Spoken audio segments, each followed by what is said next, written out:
Did you play number 3? I did. Yeah, I played the shit out of it. I was there. How'd you like it? I enjoyed elements of it. I enjoyed a lot of it. I think like if I stack it up, because I played every game in the series. Yeah. Stack it up against everything else, I think Kingdom Hearts 2 is still the best game. It's peak. And I think this would go underneath it. Like I don't think it's bad by any means, but I just think for as long as we waited, I don't think I don't know. Maybe if the story, like I enjoyed the story, it was fine. I think it wrapped up for the most part all right. But if it did wrap up, it would have been great. Yeah, that's the thing, is it didn't fully wrap up, and I just didn't like. I was really excited because I thought that they actually kind of did a all right job of like building up other characters in like the couple of games right before that and the spin-offs and everything. Like Riku's a master, Sora's not. You know, Axel or Lee is getting his Keyblade, and like all these Kyrie's training, like all this stuff. People are coming to their own. And I was expecting like a really cool like last third act of the battle and everything. And I'm okay. I know people criticize Kingdom Hearts, and I feel like even more so like a lot of like maybe Japanese properties for like there is like this filler and then you get to the end and it's like nonstop, you know? And the third act is always like literally 90% of the game is the third act. Yeah. But I don't care about that. I kind of like that. I'm cool with it. But everyone just gets bodied immediately, and then without spoiling the whole game, like then Sora has to go back and like essentially like sacrifice his being to like get everybody back. I thought that was kind of lame. I wanted to see everybody fight. I thought the mechanics were good, but it was floaty. It was maybe floaty. a Sokka team. He wasn't Sora. Like the weapons that they gave him were cool. The power-ups and the fact I love the pirate one where you could turn it into a spear and how nothing could really touch you because you just had the range. But he wasn't using the Keyblade. Yeah. He was using all these different weapons. Yeah. It was just okay to me. I do feel like it was kind of a waste of time. It was beautiful. A beautifully done game. I thought it looked great. I thought looked great. Sound design was amazing. The Toy Story World was really fun. I thought that was cool. But yeah, when you got towards the end, it was just like right when I saw Roxas come back. Yeah. I was like, this is it, right? Because technically all that lore, this don't make sense that he's standing right here. Yeah. It makes absolutely no sense. Physically, because Ventus is right there. Yeah, yeah. Sora's right there, and Roxas shows up with Zong, yeah, who is Sora's memories as a person. Yeah, I'm like, oh, like if they would have ended it, I would have been okay. I'm fine with all of this. But the fact that they put in that little, oh, it's not over. Yeah. And now Kingdom Hearts 4 is going to be Sora's some rich kid's dream. Yeah. Yeah. Well, the fact that I think it just thought it was. I think it would have been fine too. Like so, like cause Sora like died at the end, right? Like because he went back to save Kyrie because he had to go back again because of the young Xehanort. Yeah, yeah. Because that young Xehanort fucked the whole franchise. Yeah.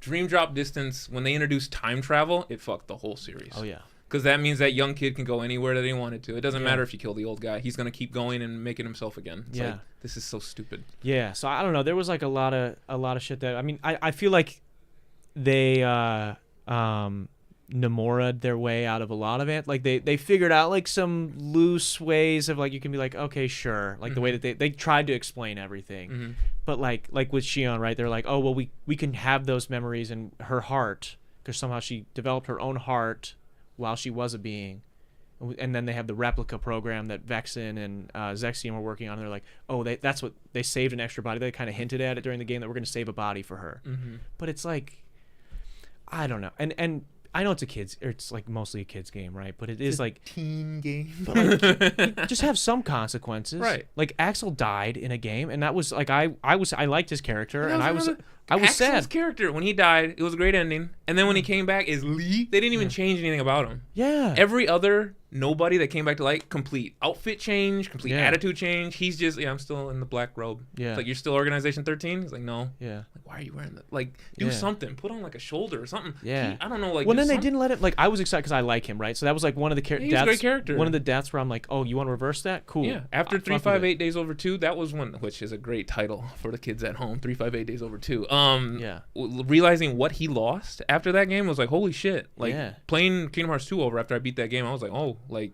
Axel. Yeah, the perspective, like him at the first half of that game, and even later in the game, like it all makes so much more sense, and you're like, shit, I feel for this guy. Yeah. And so like him getting a second chance, right? When they in a convoluted way, they're like, oh, if you die, here's the thing. I can't wait for him to cut this out completely. I'm not cutting this because this will be a clip right here. The thing that was cool about Kingdom Hearts originally was like, okay, if you die in this world, two parts of you are created, like a nobody. If everybody gets a nobody and a heartless version of themselves created. But if you're like somebody who's super important, like a super strong-minded or strong-hearted person, mainly just meaning your main character in the story, your nobody has a human form, and in some cases, special cases, Xehanort mainly being the only one, your heartless can maintain a human form as well. Right, that can happen. So or just be huge. But then or just be huge. But then what happens? So how they bring everybody back is these nobody. If you died, if Daryl dies, there's Daryl X is your nobody, and Daryl Y is your heartless. And if somehow I killed this one and that one, you come back to life. How the fuck does that make sense? And as someone who loves it, I love this series, right? I love it. How the fuck does that make sense, right? So that didn't make any sense. But then, so Axel came back, and then they didn't really do anything with it. I was all excited. I'm like, oh, he's gonna be. He became Kyrie's like escort. Yeah, and he didn't even get to fight. Like he comes there to like back row. He gets bodied immediately, and I was like, dude, give him something to do. Like give everybody something to do. No one had anything to do in the game except for Riku. He had a tiny bit other than Sora. That was it. That bothered me. I just like, if you're gonna bring everybody back, have them do something. Don't turn them into the DBZ, like the Z fighters. He was there for the cutscenes. Yeah, it's just like, like that's what, like as someone who loves Dragon Ball, like I love Yamcha. Like I'm glad he's been a part of the story. I don't need to see Yamcha anymore. No. He's been buried in the dirt. Like we're just like keeping the voice actors employed so they can be like react to Goku's fight, but it's like, I don't care. I only care about Vegeta and Goku, so bring in some new fucking characters so I care, or kill these ones. Like, please. I don't know. So that was the thing with Kingdom Hearts 3. It was like, it was cool. It was a fun, like you said, I feel like beautiful game. I like a lot of the ending. I do like the parts of it that actually ended, the parts that didn't, whatever. And I think the combat is like, if I look at it objectively, not with like the somewhat disappointment of it not being as good as 2, I do think it's some of the best in the series. It's just not as good as 2. So I'm like, how the fuck can we not make it as good as 2? It's better for sure than a lot of the mobile games. It's not story-wise. It's better control-wise than 358 Days. It's better control-wise than Birthwise Sleep. It's better control-wise than Dream Drop Distance. That's what I'm saying. But story-wise, and the fact that it's like the third title on a next-gen console, and we couldn't get it to be, I don't know how it can't, like, and to me, that was another thing, because it was Square Enix's first experiment with the Unreal Engine. Yeah. And I saw that, and I was like, oh no, they're gonna do it to this franchise, and they did it. That's why there were so many like weird little things that Sora could do. He could swim in the Pirates of the Caribbean world. He could drive a boat in the Pirates of the Caribbean world. I'm like, you are testing this engine. You are seeing what it's able to do for any games that you want to make in the future. And I was just like, I hate this. Yeah. I think I'm optimistic for 4. I think it'll be interesting. You keep that optimism. The franchise is dead to me. Yeah? 2 Really? was the end. That was That's the fair. end of the franchise. 2 is a beautiful ending if you think about it. Yeah. He got back to the island. That's all I'm gonna say.